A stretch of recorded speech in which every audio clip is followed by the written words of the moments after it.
이제 어렵게 영끌을 해서 영혼까지 끌어모은다는 표현이죠. 영끌을 해가지고 주택을 샀는데도 불구하고 이렇게 주택 가격이 내리는 것을 직접 목격을 하다 보니까 심리적으로 굉장히 불안해하는 사람들이 있다는 겁니다. 임성배 TV. 보동과 댄데크. 이제 2020년도에 굉장히 핫한 이슈가 됐던 단어들이 굉장히 많죠. 그 이유는 이제 부동산 대책이 지속적으로 20번이 넘게 나왔는데도 불구하고 주택 가격이 상승력이 이제 굉장히 큰 폭으로 이루어졌고, 그리고 이제 많은 사람들이 6.17 부동산 대책 이후에 대출의 규제가 좀 더 심해질 거라는 그런 생각들, 그리고 규제 지역이 확대가 되면서 많은 사람들이 이제는 정말 하루라도 빨리 내 집 마련을 해야 되겠다는 그러한 현상들이 발생을 하면서 영끌과 패닉 바잉의 현상이 많이 이루어졌었습니다. 그러한 현상들이 이루어지게 되면서 2030 분들이, 젊으신 분들이 주택을 구매하는 그런 횟수가 많아졌고, 6.17 대책 이후에 이제 서울 같은 경우에는 이제 전달 대비 2배가 넘게 주택 거래가 이루어졌다고 합니다, 실제로. 그래서 많은 사람들이 이제 패닉 바잉 또는 영끌 해가지고 무리를 해서 주택을 이제 사신 분들도 많은데, 제가 이제 최근에 본 기사를 보니까 이런 기사가 있더라고요. 제가 한번 이 기사를 한번 좀 읽어보도록 하겠습니다. 이 기사의 제목 자체가 굉장히 제가 봤을 때는 어그로를 끈다 그런 느낌을 받았는데, 제목이 영끌에서 아파트 샀는데 초조한 30대들 밤잠 설친다 라는 주제의 기사였어요. 그리고 이 한국경제의 기사인데, 여기에서 보면은 이제 사례들을 한 몇 가지를 얘기해 주고 있는데, 제가 한 2가지 사례를 간략하게 한번 말씀을 드리고 제가 생각하는 부분들을 좀 공유를 해 보려고 합니다. 그리고 우리 구독자분들 중에도 어떤 분들은 좀 무리를 해서 하루라도 빨리 내 집 마련을 하신 분들도 있으실 거라고 생각이 듭니다. 그리고 그런 자녀를 두신 부모님들도 계실 거라고 생각이 들어요. 그래서 이 기사가 저도 이제 그 관심을 좀 끌어가지고 봤는데, 여기에 보면은 이런 내용들이 있습니다. 어떤 내용들이 있냐면, 영끌 30대들이 이제 빚을 내서 샀는데 집값 내리면 어쩌나, 부모님한테 차용증까지 쓰고 집을 샀는데 라고 하는 이제 소제목들이 있고, 여기에서 이제 사례를 한번 제가 보면은, 지난해 말에 전세집을 구하지 못해 어렵게 이제 모든 현금과 최대치 부채를 영끌해서 내 집 마련을 한 중견 기업의 이제 직장인이 있었다고 합니다. 그런데 집을 매수할 당시에 노원구에 이제 강북 끝자락의 아파트를 샀다고 하는데, 서울에 입성했다는 것을 굉장히 이제 성공했다고 안도의 한숨을 냈는데, 실거래가 기준으로 가장 높은 가격에 샀고 이제 집값이 계속 오를 거라고 생각을 했는데, 최근에 이제 실거래가를 확인을 하니까 5천만 원 가까이 떨어졌다는 거예요. 그래서 빚을 너무 많이 내서 상투에 잡은 건 아닐까 하는 불안감이 밀려온다고 합니다. 또 이 김 씨 같은 경우에는 아내와 맞벌이를 하면서 벌어들이는 월급의 반을 이제 대출 상환 이자로 나가는데, 전세를 구하지 못할 때는 이사만 안 해도 좋겠다고 생각을 했는데, 이제 집값이 떨어질까 봐 밤잠을 설친다고 해요. 그리고 실제로 5천만 원이라고 하는 실거래가가 자기가 산 가격보다 낮게 거래가 된 것을 보니까, 어떻게 보면은 자산의 가치가 5천만 원 떨어진 것 같은 그런 착시 현상을 일으킨 거죠. 그러니까 심리적으로 이제 불안해하고 있다는 내용을 다루고 있습니다. 또 이제 사례를 보면은, 공무원으로서 이제 일하는 양모 씨 같은 경우에 지난해 말에 강북 지역에 전용 59제곱미터의 아파트를 이제 8억 원 가까이 되는 가격에 이제 영끌을 했다고 표현을 하고 있습니다. 하지만 최근 거래 가격이 7억 원 중반대에 떨어지면서, 거래 가격이 이제 1억 정도 떨어지는 것을 보면서 이제 하루에 몇 번씩 후회하는 일을 이제 반복했다고 해요. 그래서 이런 기사들을 봤을 때는 이제 제가 보는 그런 견해는 그렇습니다. 실거래가를 기반으로 해가지고 현재의 시점에서는 5천만 원, 1억 떨어졌을 수는 있습니다. 하지만은 이런 한 번의 데이터가 전체를 평균적인 데이터 수치화라고 보시면 안 돼요. 그래서 만약에 지금 영끌이라고 하는 표현, 패닉 바잉이라고 하는 표현을 자꾸 쓰는 게, 제가 다른 영상에서도 잘못됐다고 말씀을 드렸죠. 패닉 바잉 같은 경우에 공황 구매가 아니라 실제로 여러분들께서 자기가 살 집을 감내할 수 있는 대출을 활용해서 샀다면 그거는 영끌이나 패닉 바잉이 아닐 수 있습니다. 그냥 현명하게 내 집 마련을 하신 것일 수도 있어요. 하지만 지금 현재 이러한 그 약간의 주택 가격이 떨어진 것을 보면서 마치 자신의 그 산 가격보다 5천만 원, 1억 떨어진 실거래 가격을 보면서 마치 그런 자산 가치가 큰 폭으로 떨어졌다고 푸념하거나 후회하거나 그럴 필요성은 없어요. 그 이유에 대해서 제가 좀 말씀을 드린다면은, 물론 지금같이 이렇게 집값이 오른 시점에서 영끌을 하거나 무리를 하거나 부모님한테까지 차용증까지 쓰면서 이렇게 주택을 무분별하게 매입을 했다면 그거는 잘못된 재테크일 수 있습니다. 하지만 본인이 열심히 모은 돈을 가지고 합당한 그런 자기 레버리지를 이용해서 주택을 매입하신 분들이 이런 기사라든가 주변에서 이제 실거래가나 부동산 네이버의 호가들이나 이런 것들을 보면서 내가 산 가격보다 부동산의 가격이 떨어졌다면 너무 이렇게 뭐 후회하거나 이런 일에 대해서 매일같이 그 거래된 내용들 나오는 물량들을 보면서 이런 가격 변동률이 생기게 됐을 때 여러분들께서 이런 작은 것들을 일일이 신경 쓰지 않아도 된다는 것을 좀 말씀드리고 싶습니다. 그 이유에 대해서 제가 간략하게 말씀을 드리면, 우리가 인생을 살아가면서 통제할 수 있는 위험이 있고 통제하지 못하는 위험이 있습니다. 예를 들어서 말씀을 드린다면, 지금같이 이렇게 주택이 많이 오르는 이런 시점에서 내가 주택을 사느냐 주택을 사지 않느냐, 이거는 내가 통제할 수 있는 위험이에요. 내가 살 수도 있고 사지 않을 수도 있습니다. 그 선택은 내가 본인 스스로 하면 됩니다. 그리고 내가 선택한 그런 부분에 있어서 그 책임은 내가 감내하면 되는 거예요. 이거는 내가 감내할 수 있는 리스크입니다. 통제할 수 있는 리스크예요. 그래서 여러분들이 사든지 안 사든지 선택할 수 있다는 거예요.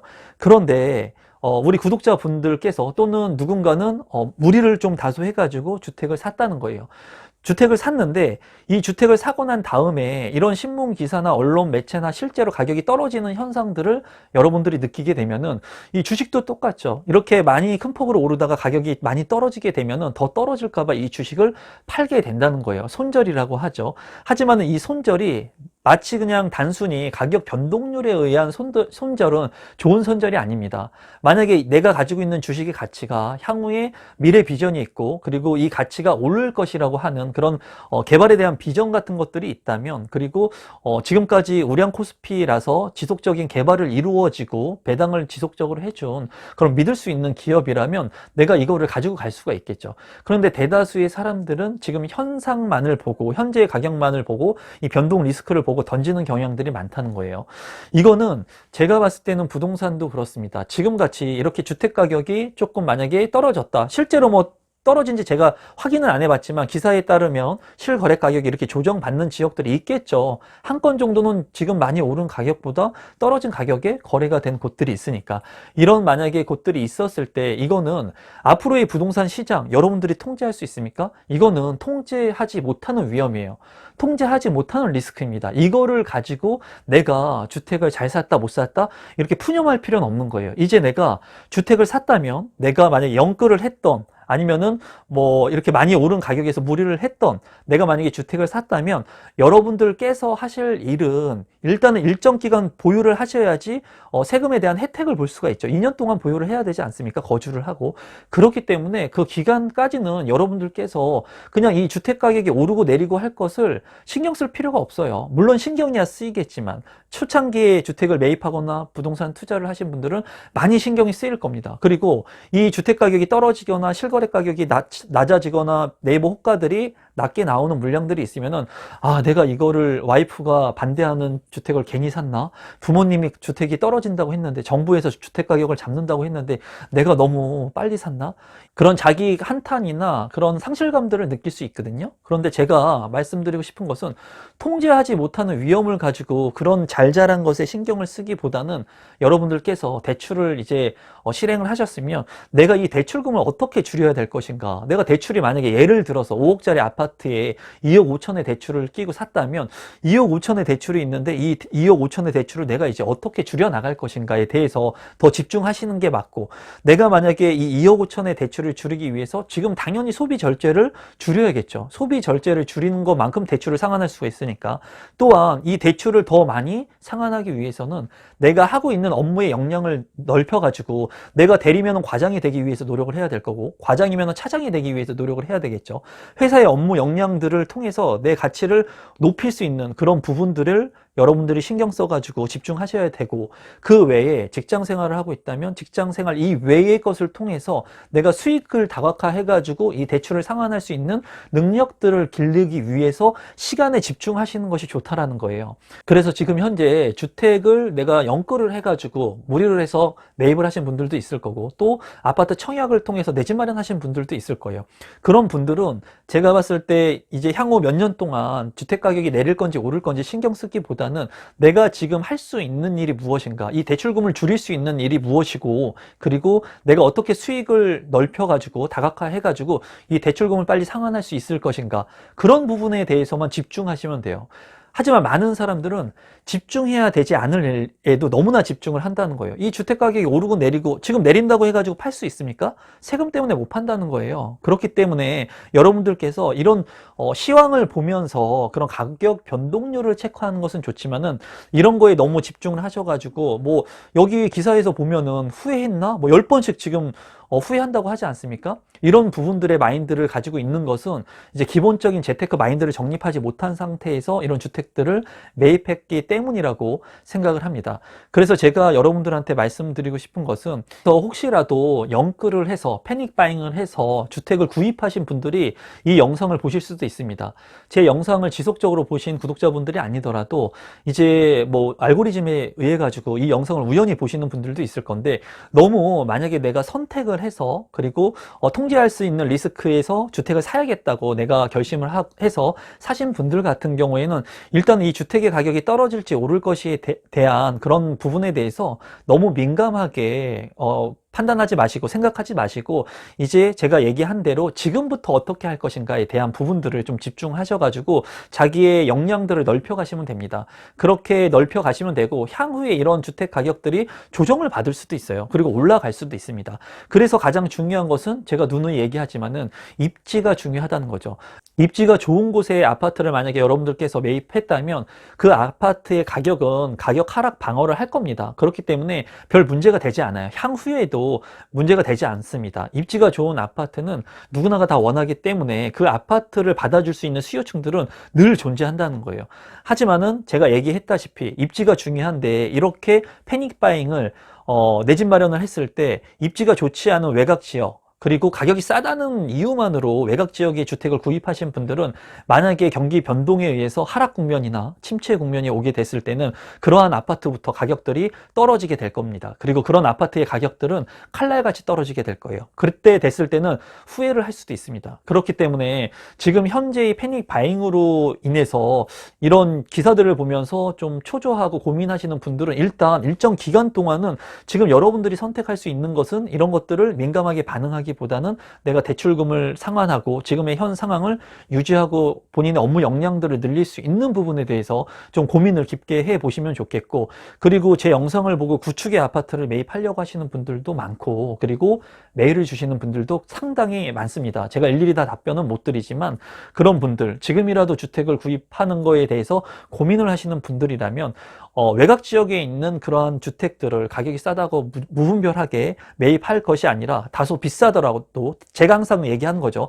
다소 가격이 비싸도 입지가 우수하다면 그 아파트를 눈여겨볼 필요가 있다는 거예요. 이런 아파트들이 미분양이 나고 미계약이 났을 때는 입지가 좋은데도 가격이 높게 책정돼서 미분양이나 미계약이 나는 물량들은 관심 있게 보셔야 된다는 거예요. 이런 물량들에 대한 부분들을 제가 이제 일전에 분양했던 물량들을 가지고 얘기를 한 적이 있습니다. 구독자분들도 이제 최저 가점으로 그런 아파트에 당첨이 되신 분들이 있는데, 입지가 제가 봤을 때 괜찮은 아파트예요. 그런데 가격이 너무 비싸게 책정이 됐어요. 그래서 대다수의 유튜버 분들께서는 이 아파트의 가격이 너무 높다, 이거 청약하면 안 된다 라고 단편적으로 얘기를 했습니다. 그때 제가 여러분들한테 말씀드린 건 이거예요. 입지가 우수하다면 가격이 비싸다고 하더라도 이 가격을, 입지는 수반한다. 나중에 시간이 지나면 이 가격을 수반하게 돼 있다. 입지가 좋다면 이 입지의 가치는 향후에 지하철 노선이 들어오고, 그리고 한강뷰가 가능하고, 그리고 주변이 개발이 되게 된다면, 지금은 다소 비싸게 분양될지 모르겠지만 입지가 좋은 곳의 가격은 꼭 올라가게 돼 있다라는 얘기들을 조심스럽게 했거든요. 근데 그러한 제 영상을 보고 많은 분들이 저점의 가점을, 입지는 좋지만 분양가가 높으니까 사람들이 청약 신청을 안 하는 겁니다. 고점에 청약 가점을 가지고 계신 분들이. 하지만은 제 영상을 보고 저점에 정말 18점, 뭐 15점 이렇게 되시는 분들도 해당 아파트에 당첨이 되신 분들은 이런 입지적인 측면을 믿고 아파트 가격이 비싸다고 하더라도 용기 있게 본인이 청약 신청을 하신 분들이 그러한 아파트들을 내 집 마련했다는 거예요. 그래서 분양가가 높다고 여러분들이 무조건 청약 신청을 하셔라, 무조건 아파트를 사셔라, 이런 관점의 얘기를 하는 것이 아니라 제가 말씀드리고 싶은 것은 입지라고 하는 것이 굉장히 중요한 부분이다. 그리고 이런 부분들에 대해서는 제가 누누이 많은 영상들을 통해서 얘기를 하고 있습니다. 그래서 오늘 이러한 그 결론에 대한 부분을 간단히 제가 이제 말씀을 드리면, 많은 분들이 행여라도 영끌을 해서 패닉바잉을 해서 또는 무리를 해서 내 집 마련을 했다면 그 선택을 한 것에 대해서 일정 부분 동안은 본인이 믿으시면 됩니다. 그리고 지금 여러분들이 선택할 수 있는 부분들이 많지 않기 때문에 여러분들이 그런 주택 가격 변동률에 너무 민감하게 생각하기보다는 일정 시점을 주고 좀 마음을 여유롭게 가지시고 이제 이 대출금을 상환할 수 있는 방법 또는 본인의 역량을 넓힐 수 있는 방법에 대해서만 좀 집중하시면 되고, 그리고 이제 앞으로 구축의 아파트를 매입하려고 하시는 분들 또는 아파트 청약을 하시려고 하시는 분들이라면 무분별하게 영끌을 해서 패닉바잉을 해서 아무 주택을 매입하기보다는 가격이 다소 비싸더라고 하더라도 많은 사람들이 선호할 수 있는 입지가 좋은, 그리고 향후에 입지의 가치가 좋아질 수 있는 그런 주택을 여러분들께서 매입하셔야 된다는 거예요. 청약하셔야 된다는 겁니다.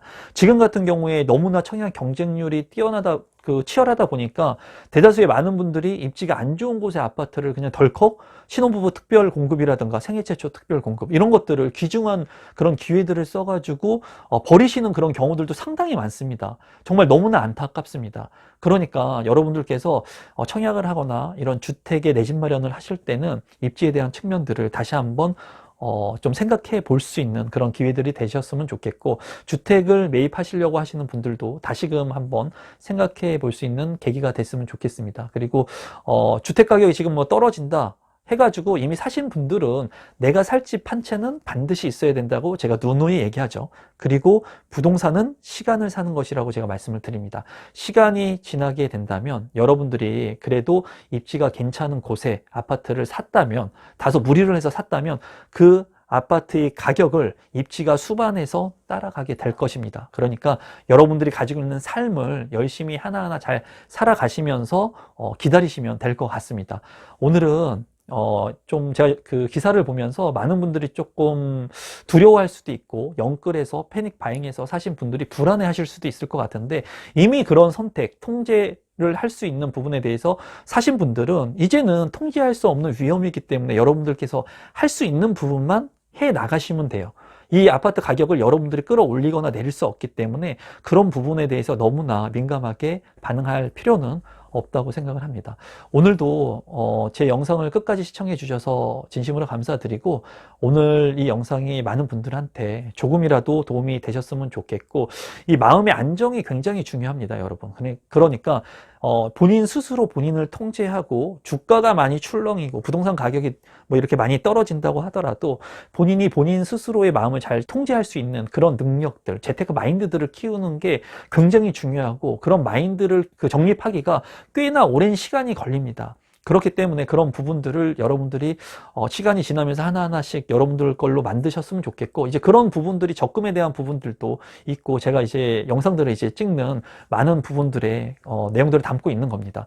그래서 오늘은 뭐 말이 많았는데 이것으로 마무리 짓도록 하겠습니다. 너무나 두려워하지 마시기 바랍니다. 여러분들께서 어차피 살 집 한 채는 반드시 필요하기 때문에 좀 무리를 하신 분들은 마음을 좀 편안히 가지시면 좋겠습니다. 그럼 오늘 영상은 이것으로 마무리 짓도록 하겠습니다. 감사합니다, 여러분.